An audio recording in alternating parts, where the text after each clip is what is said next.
Halo Lemet, hari ini kita coba bahas pengendalian mutu pengukuran gas SO2 dan NO2 secara pasif sampler. Dalam baku mutu udara ambien, sesuai dengan Peraturan Pemerintah Republik Indonesia Nomor 22 Tahun 2021 Lampiran 7, dinyatakan bahwa sistem pengukuran udara ambien ini melalui dua cara. Secara manual, yaitu dengan pararosanilin, NBKE, dan Gede Salman. Sementara aktif kontinu ini adalah dengan cara otomatis, yaitu Air Quality Monitoring System. Ketika kita bicara aktif kontinu, yang diukur adalah bisa SO2 1 jam, 24 jam, dan 1 tahun. CO 1 jam dan 8 jam. NO2 1 jam, 24 jam, dan 1 tahun. O3 1 jam, 8 jam, dan 1 tahun. Non-metal hidrokarbon atau NMHC yaitu 3 jam. PM10 24 jam dan 1 tahun. PM2,5 24 jam dan 1 tahun. Ketika kita lakukan manual, maka yang terukur hanya SO2 1 jam, NO2 1 jam, oksidan 1 jam, TSP 24 jam, PM10 24 jam, PM2,5 24 jam, dan PB 24 jam. Secara manual ini terbagi dari dua.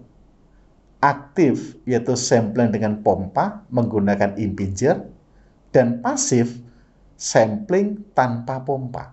Sampling tanpa pompa ini dilakukan secara pasif sampler. Lokasi pengambilan sampel dengan metode pasif ini, hindari tempat yang dapat merubah kadar pencemar akibat adanya absorpsi atau adsorpsi, yaitu terlalu dekat dengan gedung atau pepohonan.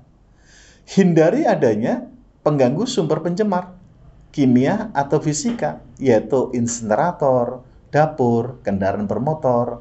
Letakkan peralatan di daerah dengan gedung atau bangunan yang rendah dan saling berjauhan.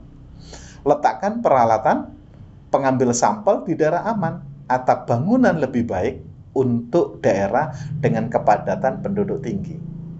Tempatkan pada jarak lebih dari 15 meter dari jalan raya atau sumber pengganggu dengan ketinggian 1,5 meter dari permukaan tanah. Ketika kita menempatkan pasif sampler ini terlalu dekat dengan jalan raya, ini yang kita ukur bukan udara ambien, tapi yang terukur adalah roadside. Agak berbeda. Dan lokasi pengambilan sampel metode pasif sampler ini yang terakhir berjarak minimal 2 kali ketinggian gedung atau pepohonan terdekat. Paparkan pasif sampler di udara ambien selama 2 minggu. Jadi kita harus tunggu. Katakan gini, tanggal 1, tanggal 14, ini kita ambil. Kemudian masukkan pasif sampler yang telah dipaparkan ke dalam wadah tabung sampler dan bawa ke lab untuk dianalisis. Dalam tiang pasif sampler ini, tempatkan 3 filter pasif sampler. Untuk apa kita lakukan ini? 1 filter diukur sebagai pengukuran simplo. 1 filter diukur sebagai pengukuran duplo. Ketika kita mengukur simplo duplo, maka kita bisa menghitung persen RPD-nya. Persen RPD ini harus kurang dari 0,5% koefisien varian Horwitz value. Kemudian 1 filter lagi di spek untuk mendapatkan akurasi, yaitu persen R-nya 75% sampai 120%. Dalam batch analisis, pengendalian mutu dilakukan tiap 20 sampel dengan melakukan blanko lab sebagai kontrol kontaminasi, lakukan pengukuran simplo dan duplo untuk presisi, dan lakukan speccing untuk akurasi. Saat kita sudah berada di lab, maka buat kurva kalibrasi. Kurva kalibrasi ini ada dua, yaitu SO2 dan NO2. Ketika kita buat kurva kalibrasi NO2, katakan dimulai dari 0, 1, 2, 5, 10, 20, dan 50. Daerah ambient yang terukur oleh passive sampler, NO2 ini pada kisaran berapa? Jika kisarannya rendah, maka potong kurva kalibrasi tersebut, limit of linearity-nya tidak 50, tapi 20. Kita hitung NO2. NO2 itu sama dengan L adalah total udara resisten, ini terukur 41,2 per meter.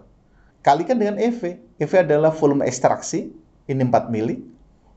NO2 adalah konsentrasi nitrat mikromolar atau mikromoles per liter. Ini kita dapatkan dari kurva kalibrasi tersebut. T adalah waktu sampling dalam detik, dan DC adalah koefisien difusi 1,54 kali 10-3 meter kuadrat per detik. Kita peroleh NO2 dalam satuan mikromol per meter kubik.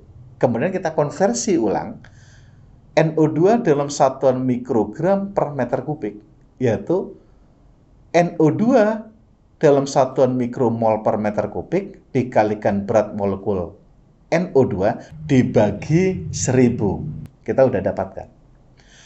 Untuk SO2, ini yang kita peroleh langsung dalam satuan mikrogram per meter kubik.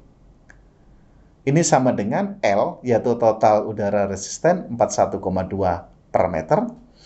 EV adalah volume ekstraksi 5 mili. SO42- adalah konsentrasi sulfat dalam mikrogram per mililiter. T adalah waktu sampling detik yang kita ukur dalam waktu 14 hari.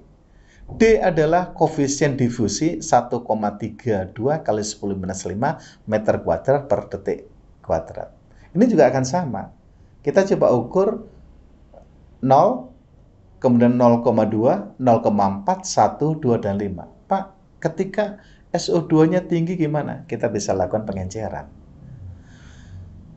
Persyaratan kurva kalibrasi ini, dua-duanya apakah itu SO2 atau NO2, R kuadratnya lebih besar dari 0,990. Intercept dibagi slope, ini kurang dari MDL estimasi. MDL estimasi kita peroleh dari 4/10 dikalikan dengan LOQ. LOQ adalah deret lawatan kerja terendah. Untuk NO2 katakan 1 mikromol, sementara untuk SO2 adalah 0,2 mikrogram per mililiter. Persen R LCS ini sama dengan 100% plus minus 10%. Dan kadar sampel pasif ini berada di sekitar tengah kurva kalibrasi. Ketika R kuadrat disebut koefisien determinasi, A adalah intercept, B adalah kemiringan, LOQ adalah batas kuantifikasi, persen R LCS adalah persen R laboratory control standard. Demikian yang bisa kami sampaikan untuk pengendalian mutu pengukuran NO2, SO2 metode passive sampler. Terima kasih.